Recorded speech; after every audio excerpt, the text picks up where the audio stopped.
ലാജവന്തി അവരുടെ മരുമകൾക്ക് വളരെ ഭംഗിയുള്ള ഒരു സ്വർണ്ണ ജിമിക്കി സമ്മാനമായി കൊടുത്തു. എല്ലാവരുടെ കണ്ണും ആ ജിമിക്കിയുടെ മുകളിലായിരുന്നു. രാജവന്തിയുടെ സഹോദരിയായ കലാവതിയുടെ മരുമകളും ആ ജിമിക്കിയിലേക്ക് നോക്കിക്കൊണ്ടേയിരുന്നു. അമ്മേ, നിങ്ങൾ എനിക്ക് ഇതുപോലെയുള്ള ജിമിക്കി കമ്മലുകൾ വാങ്ങി തന്നിട്ടില്ലല്ലോ. ആന്റിയെ കണ്ടില്ലേ, അവരുടെ മരുമകൾക്ക് എത്ര നല്ല ജിമിക്കിയാ വാങ്ങിക്കൊടുക്കുന്നത്. നിങ്ങൾക്ക് എന്നോട് ഒരു സ്നേഹവും ഇല്ലല്ലോ. നിക്ക്, ഞാൻ അവളോട് ചോദിക്കട്ടെ ജിമിക്കി എവിടുന്നാ വാങ്ങിയതെന്ന്. ഒന്നിങ്ങ് വരുമോ? പുതിയ മരുമകൾക്ക് ജിമിക്കി വാങ്ങിയല്ലേ, എവിടുന്നാ വാങ്ങിയത്? നിങ്ങൾ മറന്നുപോയെന്ന് തോന്നുന്നു. മുകേഷിന്റെ മുത്തശ്ശി കല്യാണം കഴിഞ്ഞു വന്നപ്പോൾ എനിക്കിത് സമ്മാനമായി തന്നതാ. മുഖം കാണുന്ന ചടങ്ങിന്റെ സമയത്ത് നിങ്ങൾക്കവര് വലിയൊരു മാല തന്നില്ലായിരുന്നോ? അതുപോലെ തന്നെയാണ് ഇതും. ആ ജിമിക്കിയാണ് ഞാൻ മുകേഷിന്റെ ഭാര്യയ്ക്ക് കൊടുത്തത്. കണ്ടില്ലേ, നല്ല ഭംഗിയല്ലേ? നോക്കൂ മോളെ ശീതൾ, ഈ ജിമിക്കിൽ നമ്മുടെ പൂർവികരുടെ അനുഗ്രഹമുണ്ട്. ഇത് വളരെ നന്നായി സൂക്ഷിക്കണം, കേട്ടോ മോളെ? തീർച്ചയായും അമ്മേ, താങ്ക് യു സോ മച്ച്. എനിക്ക് ഈ ഗിഫ്റ്റ് ഒരുപാട് ഇഷ്ടമായി. ഞാനിത് ഭദ്രമായി സൂക്ഷിച്ചുകൊള്ളാം. അതിനുശേഷം ശീതൾ എപ്പോൾ പുറത്തേക്ക് പോയാലും അവളുടെ അമ്മായിയമ്മ ആ ജിമിക്ക് ധരിക്കാൻ പറയുമായിരുന്നു. ഒരു ദിവസം ശീതളും അവളുടെ അമ്മായിയമ്മയും ഒരു പൂജയ്ക്ക് പോകാൻ തയ്യാറാവുകയായിരുന്നു. നോക്കൂ മോളെ ശീതൾ, ആ വലിയ ജിമിക്ക് ധരിക്കാൻ മറക്കരുത് കേട്ടോ. ഇന്നത്തെ പൂജയ്ക്ക് പ്രധാനപ്പെട്ട കുറെ ആളുകൾ വരുന്നുണ്ട്. ഈ വലിയ ജിമിക്ക് ധരിച്ചു പോയാൽ എല്ലാവർക്കും സന്തോഷമാകും, കേട്ടോ? എനിക്ക് ഇത് നിന്റെ അമ്മായിയമ്മയുടെ ആണെന്ന് അഭിമാനത്തോടെ പറയാമല്ലോ. തീർച്ചയായും അമ്മേ, ഞാൻ എന്തായാലും ഇത് ധരിച്ചിട്ട് വരാം. അതുപോരെ, എനിക്ക് വളരെ സ്നേഹത്തോടെ തന്നതല്ലേ, ഞാനിത് ധരിക്കാൻ എങ്ങനെ മറക്കാനാ? ലാജവന്തി പോയതിനു ശേഷം ശീതൾ തയ്യാറാവാൻ തുടങ്ങി.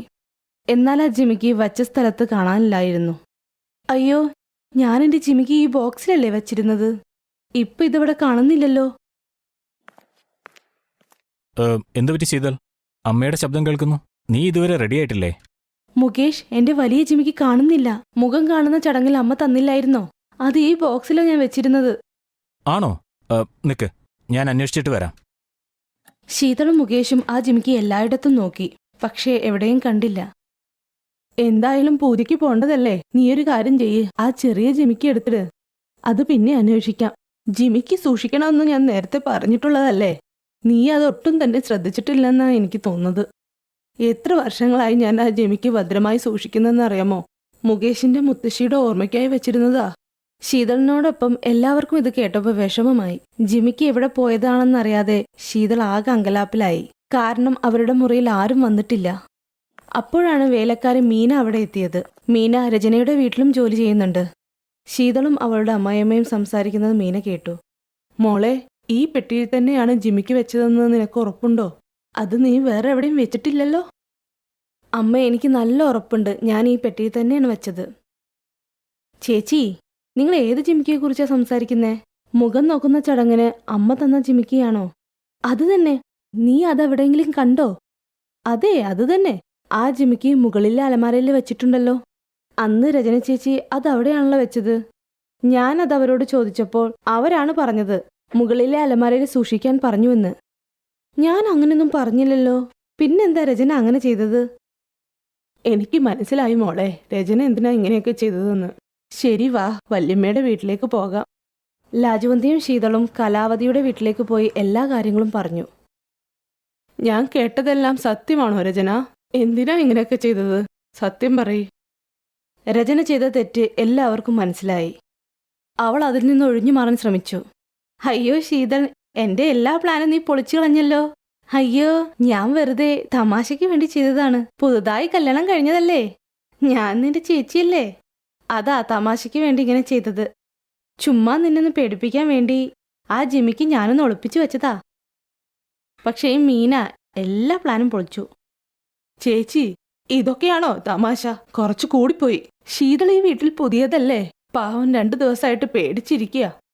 അവൾക്കൊട്ടും ശ്രദ്ധയില്ലെന്ന് പറഞ്ഞ് ഞാൻ ദേഷ്യപ്പെടുകയും ചെയ്തു. എനിക്ക് വല്ലാത്ത വിഷമം തോന്നുന്നു. രചന, ഇങ്ങനെ തമാശ കളിക്കുന്നത് ഒട്ടും നല്ലതല്ല. രചന, ഇനി മേലാൽ ഇതുപോലുള്ള തമാശയൊന്നും കാണിക്കരുത്.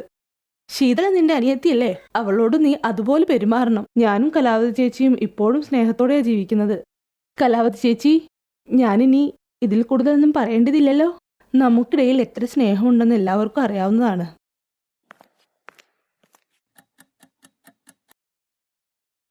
വരൂ ശീതൾ, ഒരു കാര്യം ചെയ്യ്. ഇന്ന് രാത്രി കല്യാണത്തിന് പോണ്ടതല്ലേ?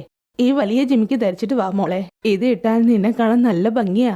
ജിമിക്ക് കിട്ടിയ ശേഷമാ എന്റെ മരുമകളുടെ മുഖത്ത് സന്തോഷം വന്നത്. നിന്റെ മുഖം ആകെ വാടിപ്പോയിരുന്നല്ലോ. അതെ അമ്മേ, ഞാൻ ശരിക്കും പേടിച്ചുപോയി. അമ്മ പറഞ്ഞത് ശരിയാ. ഈ ജിമിക്ക് കിട്ടിയ ശേഷമാ എനിക്ക് സമാധാനമായത്. ഇനി ഞാനിത് ഭദ്രമായി വെച്ചോളാം. അതിനുശേഷം ശീതൾ വളരെ ശ്രദ്ധയോടെ ജീവിച്ചു. അവൾ രചനയോട് വളരെ ശ്രദ്ധയോടെ പെരുമാറി. ഇനി രചന ഒരു കൗശലവും കാണിക്കാതിരിക്കാൻ വേണ്ടി.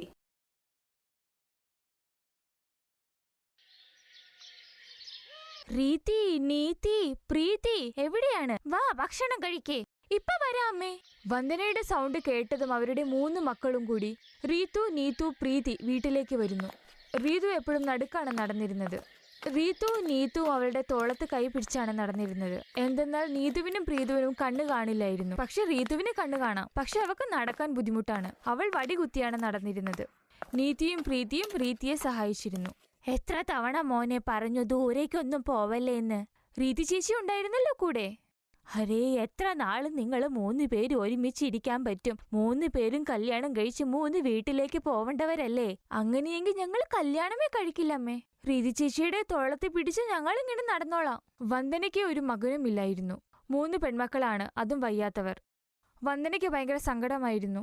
വന്ദനയുടെ ഭർത്താവ് ശ്യാം ഒരു കർഷകനാണ്. അയാൾ വളരെ കഷ്ടപ്പെട്ട് ആ കുടുംബത്തെ പോറ്റിക്കൊണ്ടു പോന്നു.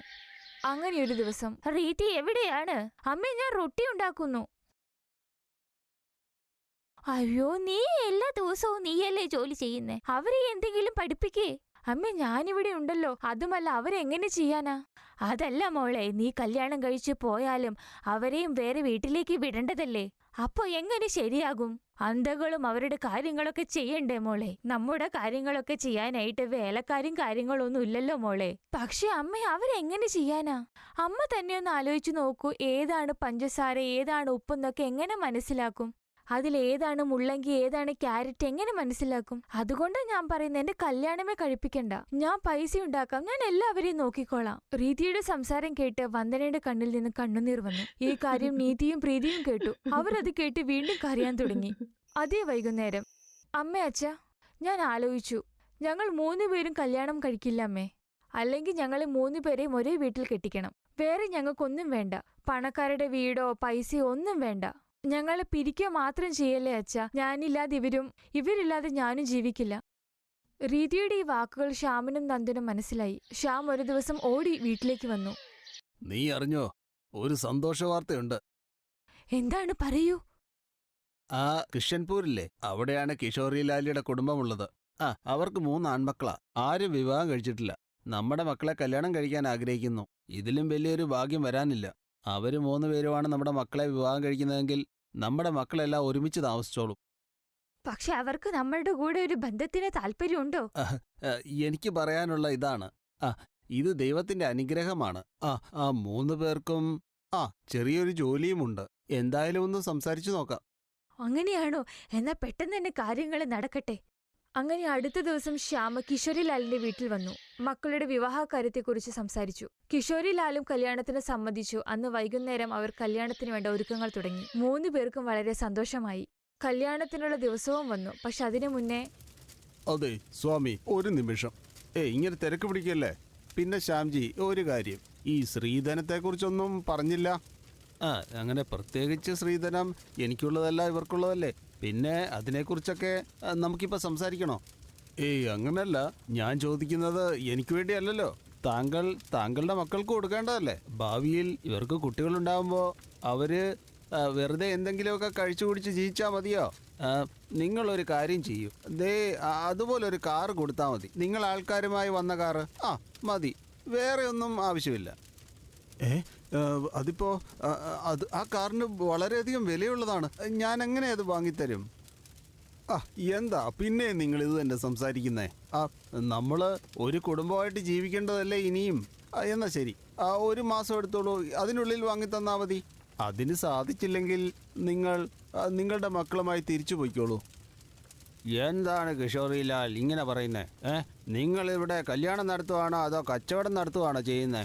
ഗ്രാമമുഖ്യ, നിങ്ങൾക്ക് ഈ കാര്യത്തിൽ വിഷമമുണ്ടെങ്കിൽ വികലാംഗരും അന്തരമായിട്ടുള്ള പെൺകുട്ടികളെ നിങ്ങൾ നിങ്ങളെ വീട്ടിൽ കൊണ്ടുപോയിക്കോ മരുമക്കളായിട്ട്. എന്താ ഇത്? എനിക്കൊരു മോനേ ഉള്ളൂ. 3 പേരുണ്ടായിരുന്നെങ്കിൽ ഞാൻ ഉറപ്പായിട്ടും ഇവരുടെ കല്യാണം നടത്തിയേനെ. പിന്നെ നിങ്ങളെ ഈ നാട്ടിൽ നിന്ന് തന്നെ ചെരുപ്പ് കൊണ്ട് തല്ലി ഓടിച്ചേനെ. അല്ല പിന്നെ. ആ നിങ്ങൾ നടത്ത, ഞാൻ വരാം നിങ്ങളുടെ വീട്ടിലേക്ക് മുടന്തരും അന്തരുമായിട്ടുള്ളവരെ കാണാൻ. സ്ത്രീധനമില്ലാതെ കല്യാണം നടത്താൻ വന്നിരിക്കുന്നു. ഞാനൊന്ന് കാണട്ടെ നടത്തുന്നത്. വിമൽ മോനെ, ഇവിടെ വാ. അല്ലയോ ശ്യാമേ, പറയൂ. ഈ എൻ്റെ മകനുമായിട്ട് താങ്കളുടെ ഏത് മകളെയാണ് വിവാഹം കഴിപ്പിക്കേണ്ടത്? പറയൂ. മുഖ്യരെ, നിങ്ങളുടെ വലിയ മനസ്സിന് ഒത്തിരി നന്ദിയുണ്ട്. ഞങ്ങൾക്ക് പിരിഞ്ഞിരിക്കാൻ കഴിയില്ല. എന്റെ പെങ്ങൾ എന്നെ ആശ്രയിച്ചാണുള്ളത്. അല്ലെങ്കിൽ ഞങ്ങൾ 3 പേരും ഒരേ വീട്ടിലേക്ക് പോകണം. വിവാഹം നടത്തണം മോളെ, അതും ഈ കിഷോറിലാലിൻ്റെ മുമ്പിൽ വെച്ച് തന്നെ. ശ്യാമേ, എനിക്കൊരു മകനേ ഉള്ളൂ. താങ്കൾക്ക് ബുദ്ധിമുട്ടാകും. എന്നാലും 4 ആൺമക്കളില്ല. ഒരു കാര്യം ചെയ്താലോ, താങ്കളുടെ 3 പെൺമക്കളെയും എൻ്റെ മകൻ വിമലിനെ കൊണ്ട് വിവാഹം കഴിപ്പിക്കാം. പറയൂ, താങ്കൾക്ക് സമ്മതമോ? മുഖ്യന്റെ വാക്ക് കേട്ട് എല്ലാവരും ആശ്ചര്യപ്പെട്ടു. പക്ഷെ റീതിയുടെ തോളിൽ പിടിച്ച് നീതി പ്രീതി രീതി മുഖ്യന്റെ കാൽപാദം തൊട്ടു വണങ്ങി. അങ്ങനെ 3 സഹോദരിമാരും എന്നേക്കുമായി ഒരുമിച്ചു. അങ്ങനെ ആ 3 പേരും അഗ്നിയെ സാക്ഷി നിർത്തി ഒരു മനുഷ്യനെ തന്നെ കല്യാണവും കഴിച്ചു. അങ്ങനെ ആ ചെറുക്കൻ ആ 3 സഹോദരിമാരുടെയും ഭർത്താവായി. അങ്ങനെ കിഷോരിലാൽ തന്റെ 3 ആൺമക്കളെയും കൂട്ടി നാണം കെട്ട് തല താഴ്ത്തി ഒന്നുമില്ലാതെ തിരിച്ചുപോയി. Thanks for watching.